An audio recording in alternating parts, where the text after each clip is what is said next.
രാഹുൽ മാങ്കൂട്ടത്തിനെതിരായ അന്വേഷണം ക്രൈംബ്രാഞ്ച് തുടരുകയാണ്. മാധ്യമങ്ങളിലൂടെ പുറത്തുവന്ന വിവരങ്ങളുടെ അടിസ്ഥാനത്തിൽ രാഹുൽ മാങ്കൂട്ടത്തിനെതിരെ പരാതി നൽകിയവരുടെ മൊഴിയെടുക്കൽ ഇന്നും തുടരും. രാഹുലിനെതിരെ പരാതി നൽകിയ 3 പേരോട് മൊഴി നൽകാനായി ക്രൈംബ്രാഞ്ച് ആസ്ഥാനത്ത് എത്താനാണ് ആവശ്യപ്പെട്ടിരിക്കുന്നത്.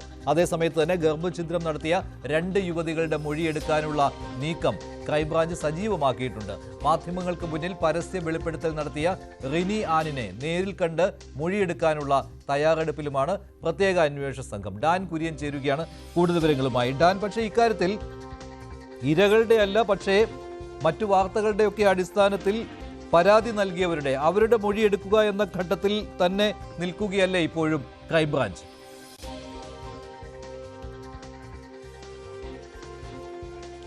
മഞ്ജുഷ്, ഇന്നലെ 2 പേരുടെ മൊഴി 2 ദിവസങ്ങളിലായി നേരത്തെ ക്രൈംബ്രാഞ്ച് രേഖപ്പെടുത്തിയിരുന്നു.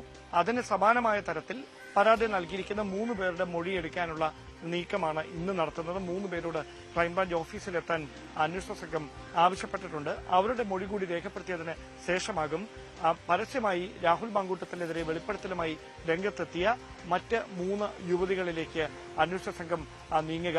അതിൽ ഒരാൾ നിയമപരമായി തനിക്ക് മുമ്പോട്ട് പോകാൻ താല്പര്യമില്ല, കോടതിയുടെ നൂലാമാലകളിൽ വ്യക്തിപരമായ ജീവിതത്തെ, സ്വകാര്യതയെ ബാധിക്കുന്ന ഒരു സാഹചര്യം ഉണ്ടാകും. അതുകൊണ്ട് പറഞ്ഞതിൽ ഉറച്ചു നിൽക്കുന്നു. അതിനപ്പുറത്തേക്ക് നിയമപരമായി ഇതുമായി മുമ്പോട്ട് പോകാൻ താല്പര്യമില്ല എന്ന് ഒരു തവണ ക്രൈംബ്രാഞ്ച് ഉദ്യോഗസ്ഥർ ഫോണിൽ ബന്ധപ്പെട്ടപ്പോൾ അറിയിച്ചതായാണ് വിവരം. അതിനു പുറമെ ഈ വിവാദങ്ങൾക്ക് തുടക്കമിടുന്നത് കഴിഞ്ഞ 20-ാം തീയതി കൊച്ചി സ്വദേശിനിയായ റിനി അന്ന നടത്തിയ വെളിപ്പെടുത്തലോടെയാണ്. അതുകൊണ്ട് തന്നെ റിനി ഈ കാര്യത്തിൽ ഏത് നിലപാട് എടുക്കും എന്നതാണ് ഇനി നിർണായകമായിട്ടുള്ള കാര്യം. റിനിയെയും ഉദ്യോഗസ്ഥർ ഫോണിൽ ബന്ധപ്പെട്ടിട്ടുണ്ട് എന്ന സൂചനകളാണ് പുറത്തുവരുന്നത്. അങ്ങനെയെങ്കിൽ റിനിയുടെ സാവകാശം ചോദിക്കുകയും ചെയ്തിട്ടുണ്ട് പ്രത്യേക അന്വേഷണ സംഘം. അങ്ങനെ അവർ അനുകൂലമായൊരു നിലപാട് സ്വീകരിച്ചാൽ മരടിലെ കൊച്ചിയിലെ അവരുടെ വീട്ടിലെത്തി ഈ മൊഴിയെടുക്കാനുള്ള ഒരു നീക്കമായിരിക്കും അന്വേഷണ ഉദ്യോഗസ്ഥർ നടത്തുക.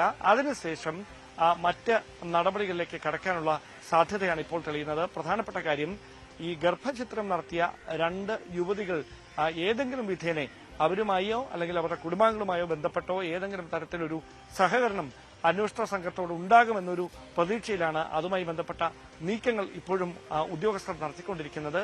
മാത്രവുമല്ല, കേരളത്തിന് പുറത്ത് ഗർഭചിത്രം നടത്തിയ യുവതിയുടെ ആശുപത്രി രേഖകളടക്കം വിശദമായി പരിശോധിച്ചുകൊണ്ട് അതിലെ നിയമസാധുതകൾ കൂടുതൽ പരിശോധിക്കാനുള്ള ഒരു നീക്കം കൂടി അന്വേഷണ സംഘം ആരംഭിച്ചിട്ടുണ്ട്. പക്ഷേ ഡാന, ഇക്കാര്യത്തിൽ ഇപ്പോൾ ഇതുവരെ എടുത്തിരിക്കുന്ന വകുപ്പുകൾ അത് അത്ര ശക്തമല്ല. ഇപ്പോൾ നേരിട്ട് ഇരകളുടെ ഗർഭചിത്രം നടത്തിയതായി 2 പേരാണല്ലോ. അപ്പോൾ അവരുടെ മൊഴികൾ അതിനിർണായകമാകും. അതിലേക്ക് കടക്കുവാനായിട്ട് എന്തെങ്കിലും തടസ്സം ഇപ്പോൾ ക്രൈംബ്രാഞ്ച് സംഘത്തിന് ഉണ്ടോ? അതായത് നിലവിൽ 3 പ്രധാനപ്പെട്ട വകുപ്പുകളാണ് ചുമത്തിയിരിക്കുന്നത് രാഹുൽ മാങ്കൂട്ടത്തിനെതിരെ. 1, പിന്തുടർന്ന് ശല്യം ചെയ്യുക. 2, ഈ ഗർഭചിത്രം നടത്താൻ യുവതിയെ ഭീഷണിപ്പെടുത്തുന്നതുമായി ബന്ധപ്പെട്ട് അതുമായി ബന്ധപ്പെട്ട ശബ്ദ സന്ദേശം പുറത്തു വന്നതിന് പിന്നാലെ അതുമായി ബന്ധപ്പെട്ടൊരു വകുപ്പ്.